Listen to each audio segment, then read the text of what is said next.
2.5 million square miles. That's how much of the known world one empire swallowed whole, stretching from the sands of Libya to the frozen rivers of Central Asia, from the shores of the Aegean to the banks of the Indus. And it wasn't Rome. It was older, it was larger, and it was deliberately erased from the story we were all taught. By the end of this video, you'll understand how the greatest empire the ancient world ever produced was methodically buried by the civilizations that came after it, and why the version of history you learned in school was designed to make you forget it ever existed. Because this isn't just about some ancient kingdom lost to time. This is about who gets to write the story of civilization itself. Power, narrative control, the fact that victors don't just win wars, they win the future. They decide which empires get remembered as glorious and which ones get reduced to footnotes. And the empire that was buried?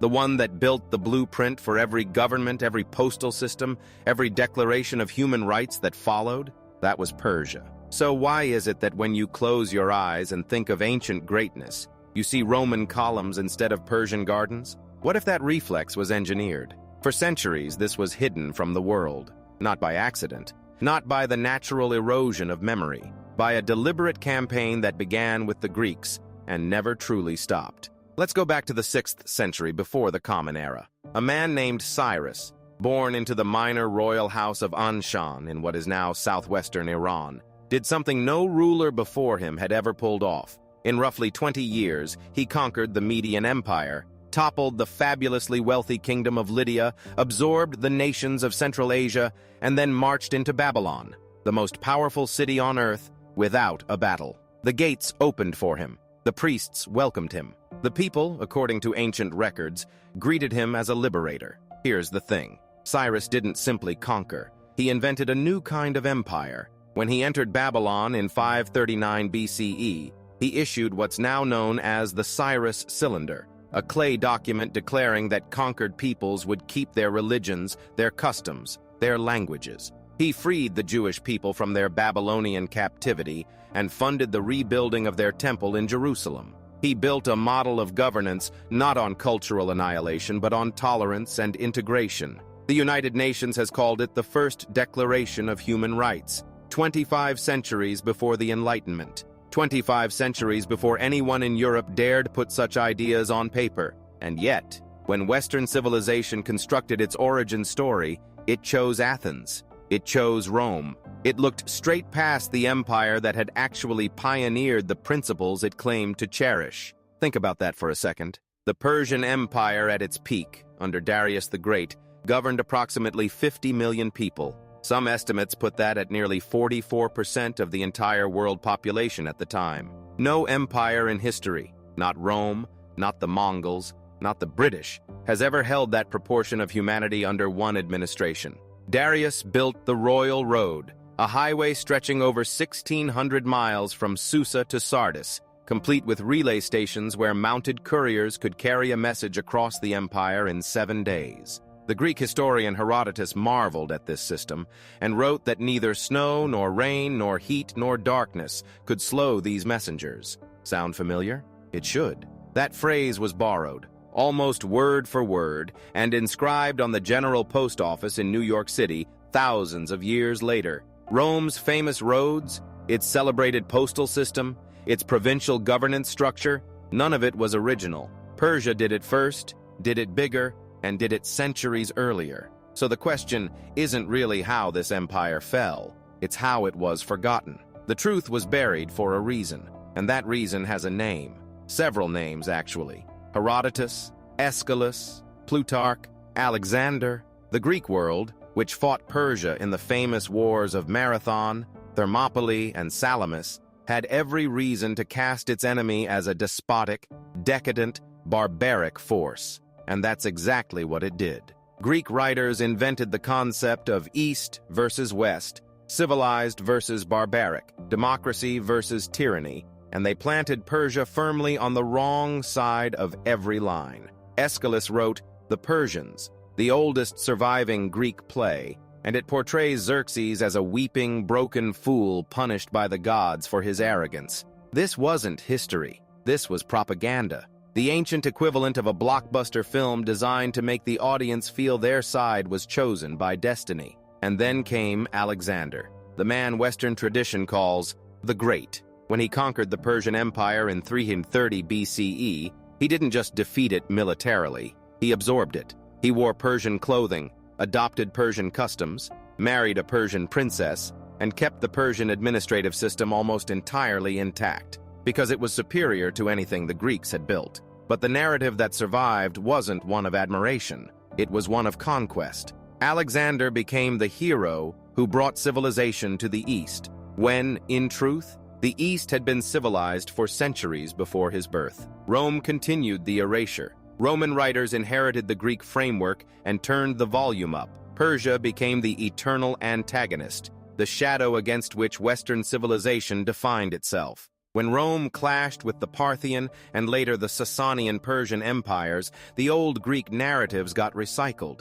Persians were luxury-drunk tyrants. Romans were disciplined republicans. The story was too useful to throw away. It justified wars. It justified cultural supremacy. It made Rome the protagonist of human history and Persia its cautionary tale. And then, maybe most devastatingly, came the Islamic conquest of Persia in the 7th century. The new Arab rulers brought a new language, a new religion, and a new historical framework. Pre-Islamic Persian history wasn't just sidelined. It was actively suppressed by certain religious authorities who saw the Zoroastrian past as a pagan darkness to be forgotten. Libraries were scattered. Inscriptions were left to weather and sand. The great capital of Persepolis, burned by Alexander in a drunken act of destruction, was left in ruins for millennia, its columns broken, its carved figures staring at an empty sky. But wait, consider the evidence that survived despite all of this. The ruins at Persepolis still show carved reliefs of 23 subject nations bringing tribute, each one depicted in their own distinct clothing with their own cultural identity preserved. This wasn't the imagery of an empire that crushed diversity. This was an empire that celebrated it. The Behistun inscription, carved into a cliff face 300 feet above the ground in western Iran, records Darius's achievements in 3 languages, Old Persian, Elamite, and Babylonian, and it became the key to deciphering cuneiform, much like the Rosetta Stone unlocked Egyptian hieroglyphics. Without Persia's legacy, carved in stone and hidden in plain sight, entire chapters of human history would remain unreadable. And here's perhaps the most staggering part: the administrative system Persia created, the division of an empire into provinces called satrapies, each governed by a local official who answered to the central authority, became the template for virtually every large-scale government that followed. Rome adopted it. The Byzantine Empire refined it. The Ottoman Empire replicated it. The modern nation-state, with its governors, its provinces, its federal structures, owes its basic architecture to a Persian innovation from the 6th century BCE. You are living inside a system that Persia designed. You just were never told. What we're dealing with here isn't a gap in historical knowledge. It's a wound. It's what happens when one civilization's story is told exclusively by its rivals, its conquerors, and its replacements. The Persian Empire didn't fade because it was insignificant. It was buried because it was inconvenient. A tolerant, multicultural empire that predated Greek democracy, that dwarfed Rome at its peak, that invented the governmental systems the West later claimed as its own.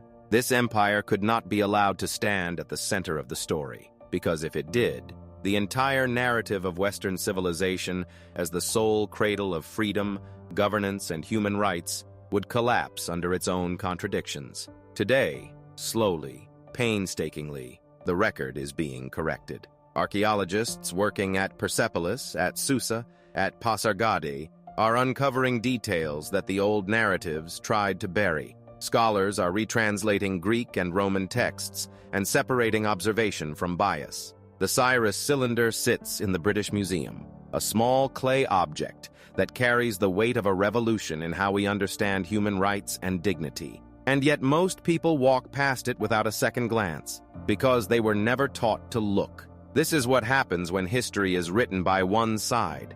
Entire worlds vanish, entire empires, with their art, their law, their breathtaking ambition, get reduced to the enemy in someone else's story. Persia built the largest empire the ancient world had ever seen. It governed nearly half of all living humans. It created systems of tolerance, communication, and administration that shaped every civilization that followed. And for 2,000 years, the dominant historical tradition told you it was a footnote. If this changed how you see the ancient world, the like button is right there. It helps more people find stories that history tried to silence. The past isn't dead. It's not even past. It's underneath everything, shaping the world you walk through every single day. And the empires that were buried? They're still speaking. If you're willing to listen, subscribe to Historical Secrets, because the history you were taught is only half the story, and the other half is waiting.